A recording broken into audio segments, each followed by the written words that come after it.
ہر نبی کا کوئی نہ کوئی معجزہ رہا ہے. داؤد علیہ السلام کا معجزہ کیا تھا؟ اگر موسیقی تھا تو یہ اسلام میں حرام ہے.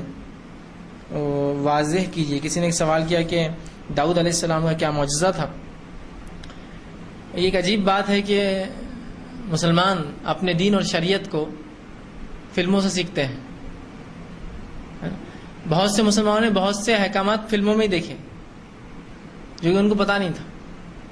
ہندوستان کے مسلمانوں نے پہلی بار رفع دین کب دیکھے معلوم آپ کو؟ نماز میں جو ہاتھ اٹھاتے ہیں. جب ایک ایکٹر جو شیعہ ہے بہرحال اس نے ایک فلم کے اندر رفع دین کر کے نماز پڑھاتا تھا. اچھا ایسی بھی نماز ہوتی؟ پھر لوگوں نے کہا یہ شافعی لوگ پڑھتے ایسی نماز. گویا نہ ہم کو علم ہے شریعت کا، نہ احکامات کا، نہ سنن کا، نہ نوافل کا، نہ ادب کا. اسی میں سے کہ ایک جدید دور کا یہ ایک مسئلہ ہے کہ ایک پکچر بنی تھی. اس پکچر میں بتایا گیا کہ داؤد علیہ السلام کا معجزہ جو ان کو ایک انہونی کرامات جس کو کہیں گے جو دی گئی تھی وہ موسیقی تھا.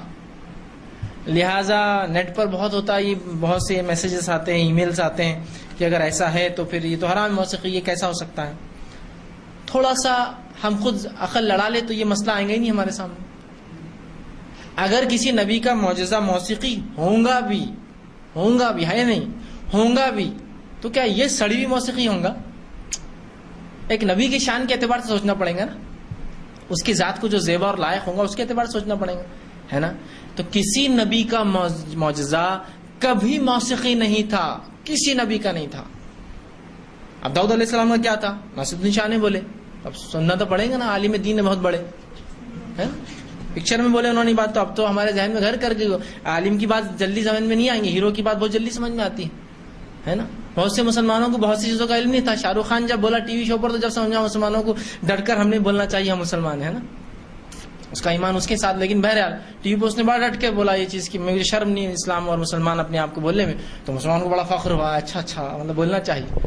تو عالم دین 1000 سال سے بول رہے کہ میں فخر سے بولو آپ مسلمان ہیں، اس میں کو نہیں وہ کیسا ہوگا فلاں ہوگا. تو بہت جلدی میڈیا کی بات، میڈیا اثر کرتی ہے مسلمانوں پہ بہت جلدی، اور انہی سے چلتی بھی ہو تو کیوں نہ اثر کریں گی. ٹھیک، وہ بول دے کہ ہاں وہ موسیقی تھا. ٹھیک ہے. داؤد علیہ السلام کا جو معجزہ قرآن نے بیان کیا وہ یہ تھا کہ وہ جب اللہ کا ذکر کرتے تو اتنی اچھی آواز میں کرتے کہ پہاڑ اور پرندے بھی آپ کے ساتھ اللہ کا ذکر کرتے. موسیقی نہیں ہے. موسیقی مطلب آلات بجانا، کوئی بجانا نہیں تھا اس میں کیا تھا؟ اللہ کا ذکر کرتے تو ان کے ساتھ ساتھ پہاڑ بھی اللہ کا ذکر کرتے اور پرندے بھی اللہ کا ذکر کرتے.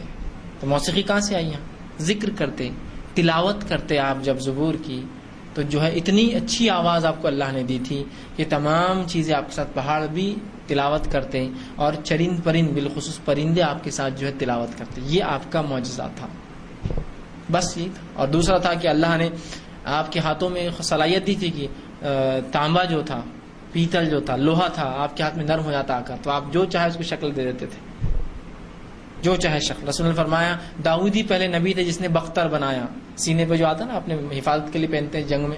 تو داؤد علیہ السلام چونکہ بہت آسان تھا آپ کے لیے بنانا، نرم ہو جاتا لوہا ہاتھ میں، جیسا چاہے آپ اس کو شکل دے دیتے. تو یہ دو آپ کی معجزے قرآن نے بیان کی. تو کوئی موسیقی معجزہ داؤد علیہ السلام کا نہیں ہے، یاد رکھیے. کیا ہے معجزہ آپ کا؟ تلاوت کرتے اللہ کی کتاب کی اتنی اچھی آواز میں کہ ساتھ میں پہاڑ اور پرندے بھی تلاوت کرتے اس کتاب کی اللہ کی. یہ آپ کا تھا. ٹھیک ہے. اب لایا موسیقی داؤد علیہ السلام کا معجزہ تھا، لہذا گاؤ بجاؤ، ہے نا. تو یہ سب فالتو باتیں ہیں. یہ سب صوفیانہ انداز ہے اللہ کی کتاب کو بیان کرنے کا. صوفیوں نے اپنے، چونکہ ان کا مزاج ناچنے گانے کا ہی ہوتا ہے. پورے صوفیاں دیکھیے آپ ناچتے رہیں گے، گاتے رہیں گے. کوئی فراق پہن کے ناچ رہا ہے تو کوئی جھبلوں میں، دیکھیے بڑے بڑے پہن لیتے جھولے میکسیاں اور ناچتے رہتے گول گول گھوم کے، منڈی ٹیڑھی اور گھوم رہے. تو کوئی الگ الگ، ہر کسی کا ایک اپنا انداز ہے ناچنے کا.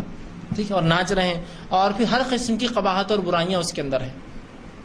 ایک آپ دیکھیں اگر پنجابی آپ لوگوں کو پہچانتے ہو، ہندوستان کے پنجابی نہیں، پاکستان کے پنجابی، اکثر بہت صوفیہ گزرے وہاں، بہت صوفیہ کیا ان کا مذہب اور اسلام سے ان کو لینا دینا نہیں ہوتا. تو ایک صوفی بیچارے ریسنٹ صوفی ہے، اگر موسیقی آپ کہہ رہے ہیں کہ داؤد علیہ السلام معجزہ تھا تو کیا ایسی موسیقی غلاظت والی؟ ویسے تو نہیں تھا لیکن مان بھی لے تو کچھ زیبا ہوگا، اس کا اسٹیٹس ہوگا، کوئی اس کا لیول ہوگا نا. تو وہ موسیقی جو ہے داؤد علیہ السلام کا وہ تھا، بلکہ وہ بجا رہے ہیں اور ان کے پیر بیٹھے ہیں اور قوالی چل رہی ہے اور دھمال کرو بول رہے ہیں ان کے پیر. دھمال مطلب پنجابی زبان میں ناچو. اور جو دھمال نہ کرے وہ مادر بول کے گالی بھی دے رہے بیچ میں ہو، سب ناچنا شروع کر دے رہے اس لیے کہ گالی دے رہا، ایک دم لفظی گالیاں دے رہا ہو. جو ناچے وہ تو پنجابی زبان میں گالیاں بہت عام ہیں، تو گالی دے رہا ہو، وہ تو مادر بول کے گالی دے رہا، سیدھا سب ناچنا شروع، مرد اور عورتیں پورے ناچ رہے. تو اگر ہوں گا بھی تو یہ موسیقی ویسے تو نہیں، میں پھر دوہرا رہا ہوں، لیکن اگر آپ کہہ رہے ہیں نہیں ہمارے صوفیاء کے نزدیک تو تفسیر یہی ہے، تو کچھ لیول ہوگا نا اس کا، کچھ سٹیٹس ہوگا نا اس کا، اس موسیقی کچھ انداز تو ہوگا نا، ایک نبی کے شان کے مطابق کچھ نہ کچھ ہوگا نا. اگر ہے بھی تو ویسے تو نہیں ہے، وہ بھی تو کم از کم دیکھے مسلمان. تو بہرحال جب انسان گمراہی میں جاتا تھا، ایسی گمراہی، تو کوئی معجزہ داؤد علیہ السلام کا موسیقی نہیں تھا. جو کچھ تھا وہ تلاوت تھی اللہ کی کتاب کی بہت اچھے انداز میں. اور معجزہ یہ تھا کہ پہاڑ بھی آپ کے ساتھ تلاوت کرنا شروع کر دیتے تھے.